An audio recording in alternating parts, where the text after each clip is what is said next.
Hoje todos vamos aqui entrar no direito material, de direito penal, já falamos isso, na verdade, desde o começo do curso, mas eu quero mostrar também aqui escrito, né? Muito embora sejam resuminhos, isso ajuda bastante para você olhar aqui, olhar umas 2 vezes por dia isso aqui, né? No WhatsApp você pega, você consegue olhar.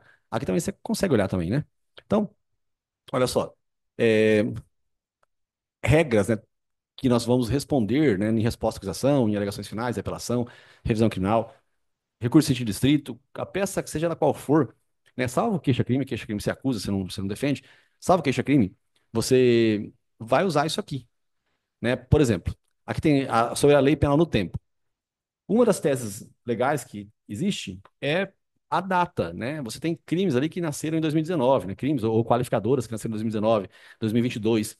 Essas qualificadoras, 2024 também, essas qualificadoras, elas só são aplicadas se a pessoa cometeu o crime depois que a lei nasceu. Antes, não.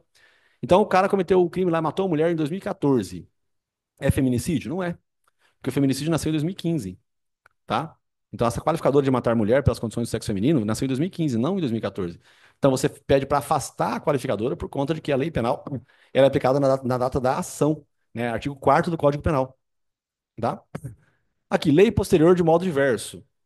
Então, vem uma lei depois e muda, né? Por exemplo, retirou o adultério. O adultério não é mais crime. Então, a traição, ela gera indenização, sim, por dano moral. E também gera perda de herança e perda também de pensão alimentícia. Né? O homem que trai a esposa dele, às vezes a mulher dele é bem rica, igual aquele caso da Ana Hickman lá, ela foi condenada a pagar 15 mil reais para ele. Eu não lembro quem traiu quem na época, acho que foi ela que traiu, não sei quem traiu quem traiu quem, mas se ele tivesse traído, ele não teria chance de ganhar essa pensão aí de 15 mil reais mensais, tá? Afastamento do lar também, adultério acarreta afastamento do lar também. Isso também influencia muito na guarda dos filhos, né, menores. Mas nota que isso não é crime, tá? Não é crime. Então, ó, abolição crimes, não existe mais crime de adultério. A sedução também não, né? E rapto consensual também não. Não é mais crime. Mas isso aqui é só um modelinho do que é abolício crimes. Alguns crimes deixaram de existir, certo? Mas deixar de existir não é trocar de lugar, não. Por exemplo, o crime de atentado violento ao pudor não deixou de existir. Ele só deixou de ser adulterado e se tornou estupro. É que o estupro, antigamente, ele era só pênis e vagina. Se não tivesse a penetração do pênis na vagina, não era estupro. Ah, então somente o homem poderia ser agente delituoso? Não, a mulher também. A mulher, dona de uma empresa ou de uma forma qualquer, ela pode falar: se você não passar uma noite comigo, eu vou te mandar embora da empresa. E aí o cara, ele mudou de cidade, mudou de família, não, mudou de família, não mudou. Mudou de cidade, transferiu a família, levou a família para cidade grande. Voltar para o sítio para ele é muito difícil, ele acaba ficando com aquela mulher aquela noite. E aí é crime de estupro, tá? É a grave ameaça, tá bom?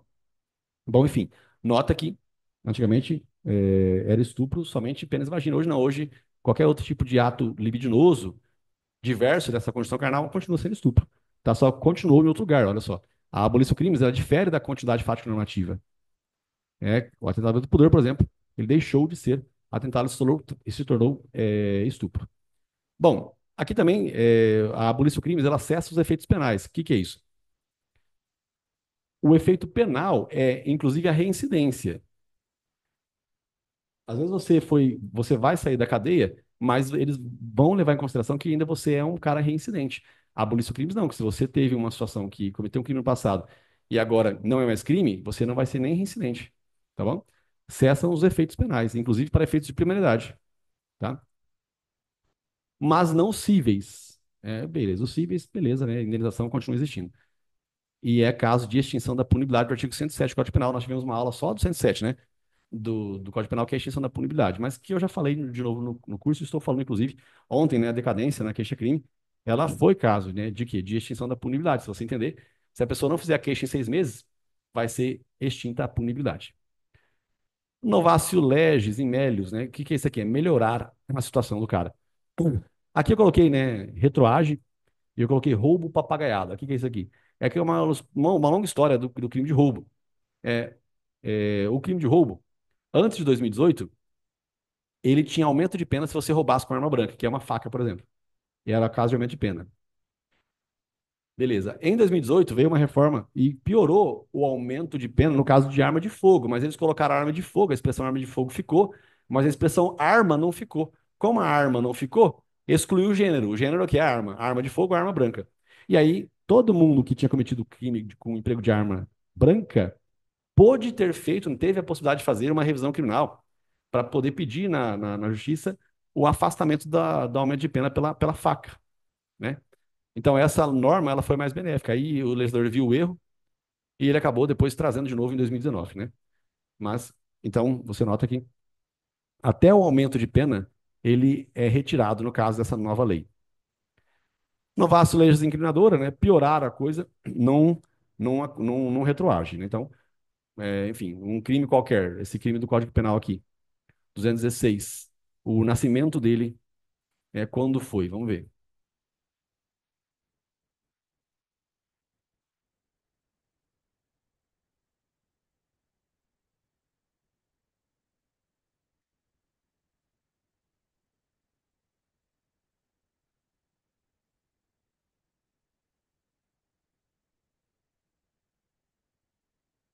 216, é assédio sexual, né? O A, mas aqui tem o B também, né? Ó, produzir, fotografar, filmar, registrar por qualquer meio conteúdo com cena de nudez ou ato sexual ou libidinoso de caráter íntimo e privado, sem autorização dos participantes. Então, você filma a tua namorada, ou tua namorada te filma, e aí, quando vocês terminam, a pessoa, ela, ela propaga aquilo, né? Aqui, na verdade, olha só, produzir, fotografar, filmar ou registrar por qualquer meio conteúdo com cena de nudez. Vamos ver. Na mesma pena incorre quem realiza montagem, fotografia, vídeo, áudio ou qualquer outro registro com o fim de incluir pessoa em cena de nudez ou ato sexual libidinoso. Ó, é interessante para prestar atenção nos verbos, né? Aqui não tem o verbo propalar, né? Igual lá na injúria que a gente aprendeu agora há pouquinho. Aqui não tem aqui quem propala isso aqui, né? Que a pessoa que divulga isso não tem. Divulgar essa cena de nudez não enquadra nesse crime, né? Então, Rafael, mas como é que eu vou saber que a pessoa produziu se ela não propalar?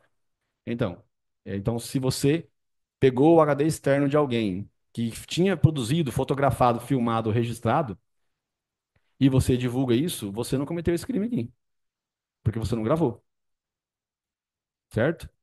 Então, a palavra divulgar não está aqui, ó, certo? Bom, elementares do tipo. Bom, sempre prestar atenção na palavra no elementar do tipo. Abolição crimes, já falei esse pedacinho aqui. Tráfico internacional de pessoas, né, para fins de exploração sexual mudou também. Os crimes também de licitação também saíram do Código Penal, foram para a lei de licitações. Crime permanente ou crime continuado. O que que é isso aqui? É aquele casinho, né? De você comprar droga. O ato de comprar é um ato, né? Específico. Adquirir, verbo adquirir. Agora, ter em depósito é o crime permanente, ó. Então, você comprou a droga, você tinha 17 anos, para que as pessoas usassem no seu aniversário de 18. Você comprou, o ato de comprar não era crime, mas ter em depósito é crime. Então, quando você fez 18 anos, estava na sua casa, então você praticou crime de tráfico, certo? É o crime permanente. É igual o caso do sequestro, né? A pessoa, você sequestra alguém hoje.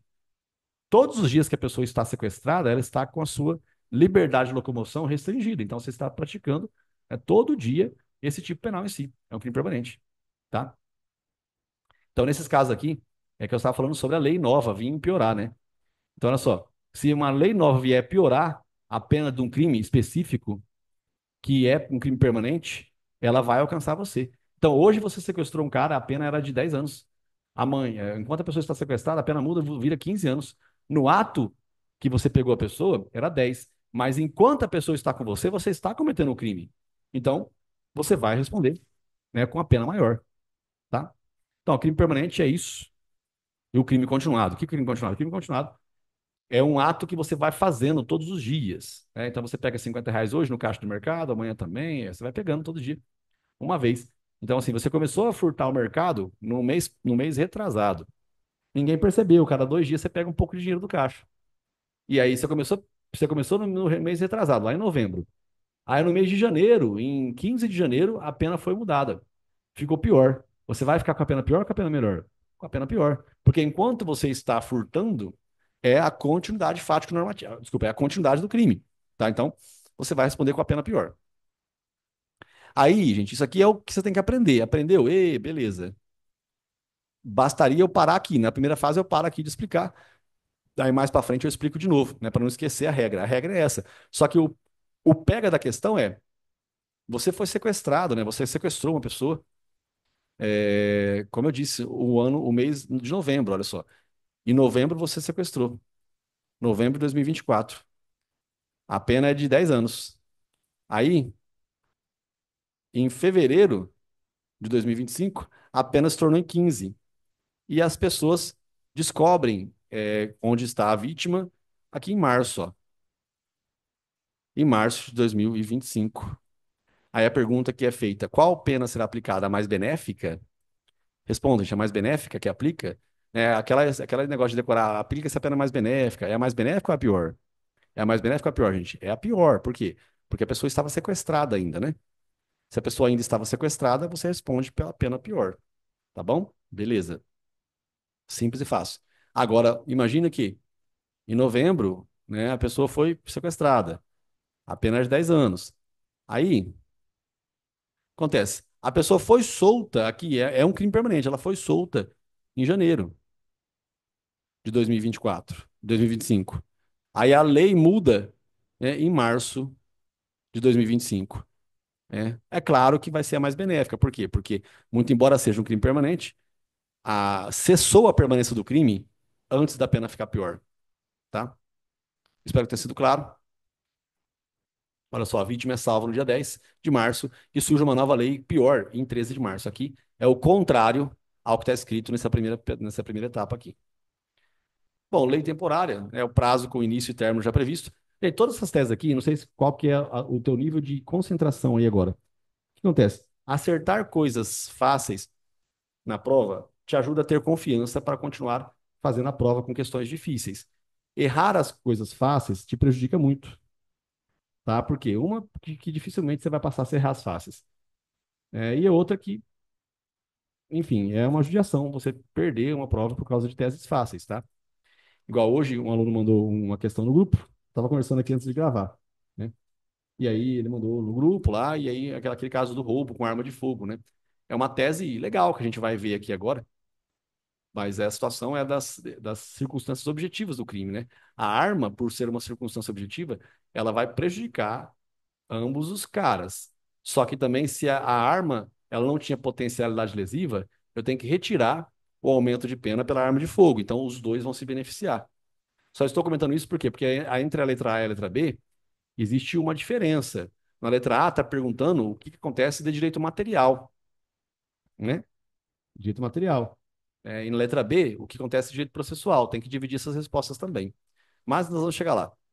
Lei temporária, prazo com início e término já previsto. Lei excepcional, enquanto durar a situação de excepcionalidade. O que é isso aqui, gente? É assim, ó. Também é outra coisa, de lei pior ou lei melhor. Durante a Copa do Mundo, a pena do crime de furto, ela não era de 1 a 4. Ela era de 3 a 10, por exemplo. Então, naquele período, só foi criado o furto com pena maior justamente por causa da época da Copa do Mundo. Muitos estrangeiros daqui, né? Muito turista. Então, eles criaram uma situação seguinte, ó, durante o período das Olimpíadas ou durante o período da Copa do Mundo, quem cometeu crime de furto vai responder na justiça com pena de 3 a 10 anos e não com pena de 1 a 4. Aí, beleza. Aí, depois que acaba a Copa do Mundo, o que você acha? A pessoa vai responder com a pena mais benéfica de 1 a 4 ou com a pena pior de 3 a 10? Responde aí na sua cabeça. Se você não quer responder em voz alta ou não quer digitar, responde na sua cabeça. A pessoa vai responder com a pena mais alta ou com a pena mais baixa? A Copa do Mundo já acabou. E aí, mais alta ou mais baixa? Ó, quem respondeu aqui respondeu errado, mas eu quero que você tente usar a lógica desse negócio aqui, ó. Porque assim, que processo que começa que acaba em um mês? Você concorda que se for aplicada a pena mais baixa, que é a mais benéfica, não faz sentido eu criar essa lei temporária? Porque, assim, a função da lei temporária é o quê? É durante o período da Copa do Mundo, quem cometer crime responder com pena mais alta, correto? Beleza. Mas não dá para a pessoa cometer o crime na Copa do Mundo. Imagina o cara cometer o crime na final da Copa do Mundo. O processo dele não vai acabar em um dia. Você concorda que o processo dele não vai acabar em um dia? Não vai ter. O inquérito policial vai ser feito num dia. No outro dia acabou a Copa do Mundo. Ele vai responder com pena baixa? Não vai. Então, a função da lei temporária é justamente esse caráter de ultratividade. O que é isso? A pessoa ela vai cometer um crime durante o período em que foi criado a situação de excepcionalidade, e mesmo ela respondendo pelo crime depois que já a lei já não está mais em vigor, ela vai responder com a pior pena, que é justamente daquela situação em si. Né? Gente, quem estiver ouvindo aí, né? Eu gosto que participe, porque a pessoa que participa, ela nunca mais erra, tá? Quem não entendeu, depois me pergunta aí no particular, mas é bem tranquilo. É só você pensar que a lei ela foi criada justamente para proteger aquelas pessoas naquela época. Então, é igual na época da pandemia. Quem cometia o crime de furto com coisas de oxigênio, ficava com a pena, o crime de furto ia ter pena pior. E aí, a pandemia já acabou. Então, agora, quem cometeu furto naquela época lá, vai pedir a diminuição de pena na cadeia? Não vai pedir diminuição de pena na cadeia. Por quê? Porque a pessoa cometeu um crime justamente naquela situação de excepcionalidade, tá? Bom, então aqui, tempo do crime, né? Também aqui, como que eu disse, reitero, né? Se você cometer uma infração, você leva em consideração a ação em si. Olha só, que o crime de feminicídio, né? Também o menor de idade, a pessoa, ela pratica um ato criminoso com 17 anos de idade. Se não for um crime permanente, ela não vai responder. Então, uma pessoa com 17 anos atira em alguém para matar. A vítima morre depois que ela fez 18. Não vai ter responsabilidade criminal do menor de idade. Por quê? Porque considera-se o tempo do crime na data da conduta. Essa é a teoria da atividade. Isso aqui é para fins de a conduta da pessoa em si, para fim de verificar se a pessoa cometeu o crime por ter idade correta ou errada, ou pela qualificadora também. Né? Então, o feminicídio vem em 2015. Em 2014, não tinha ainda o crime de feminicídio. Nota, pessoal, que todas essas coisas aqui, quando você vê, assim, pela primeira vez e tal, às vezes é difícil, mas você não pode deixar de tentar entender isso aqui. O crime permanente é uma situação diferente, tá? Porque não é a teoria da ação só que vai levar em consideração. Na verdade, melhor, vou me corrigir, é a teoria da ação que é levada em consideração, até no crime permanente. Porque eu te sequestrei hoje, mas não faz sentido é, eu só responder pelo dia que eu peguei você. E todos os dias que você está comigo amarrado. Então, você foi pego hoje, eu tenho 17 anos de idade hoje. Eu vou fazer 18 no dia 13 de fevereiro. Você é solto em março. Nota que todos os dias eu estava com você, inclusive no dia que eu fiz aniversário, eu estava com você em cárcere. Então, no dia que eu estava com você em cárcere, eu estou praticando um crime de sequestro, tá? Beleza? A lei temporária também é fácil de entender, é só lembrar que os processos não vão acabar em um mês. Então, a pessoa cometeu um crime dentro daquela situação, ela vai responder pelo crime mesmo se a lei já não existir mais. Bom, lugar do crime, né, aqui também é levado em consideração o Brasil, a teoria da conduta e do resultado, ou seja, não importa onde você iniciou o crime, tá? Você vai responder. É que assim, esse artigo 6 ele leva em consideração, né, situações de crimes internacionais. O quarto, ele leva em consideração a data do crime para você ser responsabilizado de acordo com o que está na lei, pela idade ou pela qualificadora, ou pelo aumento de pena, seja de qual for, tá? O 3 ele vai mostrar sobre a situação das leis temporárias. Aqui, essa aplicação a regra da lei mais benéfica é o gênero, aplica-se a lei mais benéfica. Essa é o gênero. Em regra, se aplica a lei mais benéfica. Só que tem exceções. O quê? No crime permanente é diferente um pouco. Na lei temporária também é diferente, não é a mais benéfica. Você tem que aplicar de acordo com aquilo que a pessoa veio a fazer. No tempo do crime, enfim, aí sim, né, é aquela que a pessoa praticou o ato enquanto a lei existia, certo? O lugar do crime é o caso, né, de estrangeiros. Imagina que se o Brasil aplica a teoria da conduta e a Argentina a teoria do resultado. Aí o cara atira alguém para matar lá na Argentina e a pessoa morre aqui no Brasil. A pessoa não vai ser punida nem aqui nem lá. Tá? Imagina a Argentina adotando a teoria do resultado e o Brasil da atividade. A gente ficaria impune se ele tenta matar alguém na Argentina e a pessoa morre aqui no Brasil. Faz sentido? Nós temos que pegar o cara. Né? Aqui entra a lei penal no espaço. Esse pedacinho aqui, ele só mostra o que é o território brasileiro, né? Qual que é o solo brasileiro. Né? O território brasileiro não é somente o solo brasileiro, o chão brasileiro, também é o céu brasileiro, também é o mar brasileiro. Tá, olha só. Não sei se alguém aqui já fez cruzeiro. Eu não fiz, mas o cruzeiro, quando minha mãe fez, meu tio gostava de jogar poker, e o cassino ele ficava fechado quando ele atracava na costa brasileira. Porque no Brasil não se admite jogos de cassino, né? Agora, quando ele saía da costa brasileira, né, e ele ia para alto mar, em alto mar ficava aberto o cassino, porque não era mais território brasileiro, certo? Então, a base é essa. Olha só, lei penal no espaço, o território é o solo brasileiro, o céu brasileiro, ó, território brasileiro por extensão. Embarcações e aeronaves também é território brasileiro, né? Lembrando que aqui, né, tem aquela questãozinha que caiu na prova passada, da lei Maria da Penha, né? Você aplica a vara da Maria da Penha se um homem bate numa mulher em avião? Não, é para a Justiça Federal que vai. É por quê? Porque embarcações e aeronaves é de competência da Justiça Federal, tá? Bom, gente, então aqui, tudo está escrito nos artigos, mas interpretar os artigos sozinho na hora da prova é difícil. Então, fica comigo aqui, presta atenção. Se você perde, por exemplo, 20 minutos dessa aula, já não deu certo já, tá? Você não pode perder, né? Nem 20 minutos aqui, nem um pouquinho, né? Também, pessoal, as embaixadas brasileiras são solos brasileiros, né?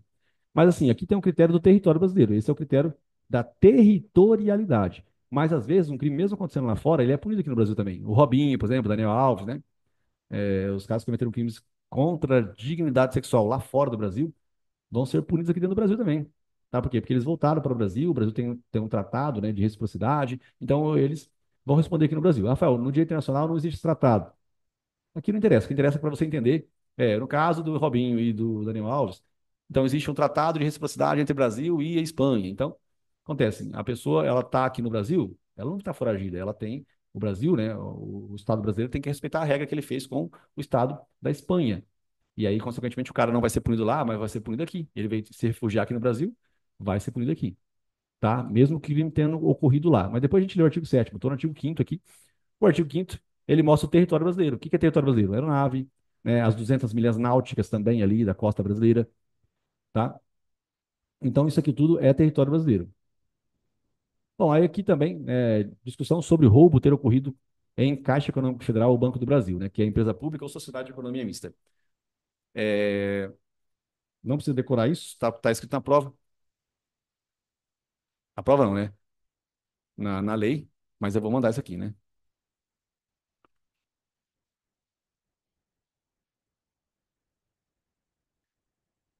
Você não tem que saber quais são as sociedades de economia mista, nem quais são as empresas públicas. Mas no seu artigo 109 aí da Constituição Federal, está escrito que os crimes praticados contra a empresa pública é de competência da federal, tá? Você nota que no artigo 109 você não vai encontrar aí sociedade de economia mista, não vai estar escrito no 109. Então, os crimes praticados contra as sociedades de economia mista são de competência da Justiça Estadual, tá? Bom, estou dizendo tudo isso por quê? Porque essa é a nossa regra. Então, se você olhar o artigo 109 do Código da Constituição Federal, você verificará que os crimes praticados contra as sociedades de economia mista são de competência da estadual. Beleza. E se os bens de uma sociedade de economia mista estiverem em uma aeronave brasileira viajando de um país para o outro? Aí, é competência da estadual ou da federal? Gente, aí por que está numa embarcação, né? Então é da competência da federal, tá? Uma regra pela outra, beleza? Gente, eu estou aqui falando talvez meio rápido, mas o pedacinho que você não compreender, você pega esse documento aqui, dá um print, circula o pedaço que você quer que eu te explique de novo. Tá bem? Correto? Olha só, o que tanto faz, pois o crime aconteceu na nave brasileira. Então, né, consequentemente, vai ser da competência da federal. Embarcação aeronave privada brasileira no porto estrangeiro não é território nacional brasileiro, né? Só se estiver em alto mar. Então, aqui, embarcação aeronave privada, tipo um jatinho de do Asdrubal, de qualquer pessoa em si.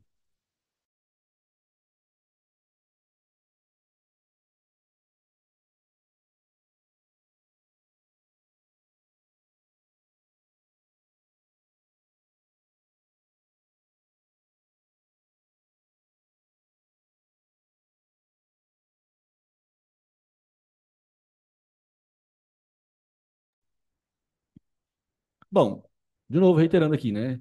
Você pegou uma aeronave e você está numa aeronave privada. Agora, se está lá no porto estrangeiro, aí não é território brasileiro. Agora, se estiver em alto mar, aí sim é território brasileiro. Porque lá no território estrangeiro, você está no estado estrangeiro deles. Mas o que vai perguntar é isso aqui? Imagina que o Brasil pegou emprestado uma aviação privada. Pegaram emprestado lá o avião do Pablo Marçal para ir para outro país. Embarcação privada estrangeira, desculpa, na verdade que o contrário, né? Vamos aqui, embarcação privada estrangeira atracada no Porto Brasileiro. Isso aqui é solo brasileiro. Oi.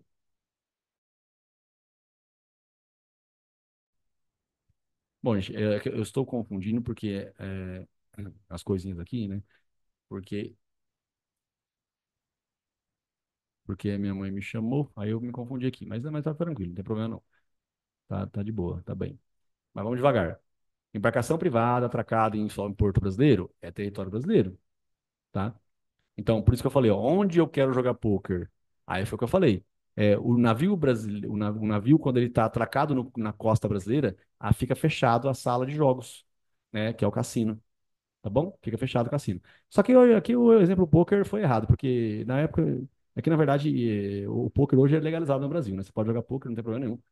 Tá? O pôquer não é um jogo de azar, é jogo de azar porque não sabe jogar, mas é um jogo de estratégia, né? Se você tiver uma estratégia boa, você vai ganhar, enfim, 30% das vezes que você jogar. E é muito, porque quando você perde só R$ 25, porque você jogou, enfim, num campeonato específico. Agora, quando você ganha R$ 1.000. Tá? Então não é um jogo de azar. Agora, aqueles filmes antigos lá, né, aquele povo postando fazenda, é outra história, né? Onde eu quero jogar poker? Então, a brincadeira é essa. Embarcação estrangeira não é território brasileiro. Embarcação pública estrangeira não é território brasileiro, independente de onde esteja. Aqui, gente, esse pedaço aqui todo, não precisa se preocupar tanto, porque não vai ter nada complexo, tá? Só tomar cuidado com empresa pública, sociedade de economia mista, né? Que é a competência da federal. Navio e aeronave também, que é a competência da federal. Mas esse aqui já caiu na prova passada, não sei se vai cair nessa. O critério da extraterritorialidade é aquilo que eu falei do Robinho e do Daniel Alves, tá? Artigo 7º, né? É bem tranquilo. Aí aqui a gente entra na teoria do crime, tá? Nós já tivemos aula de teoria do crime, mas eu vou explicando tudo de novo. Agora acontece que isso aqui, por ser a leitura do Wordzinho, eu não vou ficar desenhando tanto na lousinha, né? Eu só vou ficar explicando com a boca aqui, falando para ficar mais rápido. E a gente acabar esse conteúdo aqui de direito material, né? E enquanto a gente vai fazer as outras coisinhas. Eu disse que nós íamos fazer queixa-crime essa semana. Fizemos então com a aula de ontem e hoje. Aí amanhã a gente faz peças de liberdade, entre amanhã e sexta, né? Então a gente usa para poder acabar com essas pecinhas depois de revisão criminal. Na verdade, desculpa, grave execução, né? Que é a fase de execução. Beleza, gente? Ó, então vamos descansar agora. Eu acho que sexta-feira, não sei se vocês conseguem, eu ia fazer sexta-feira a aula toda com vocês, né? O primeiro horário e o segundo horário.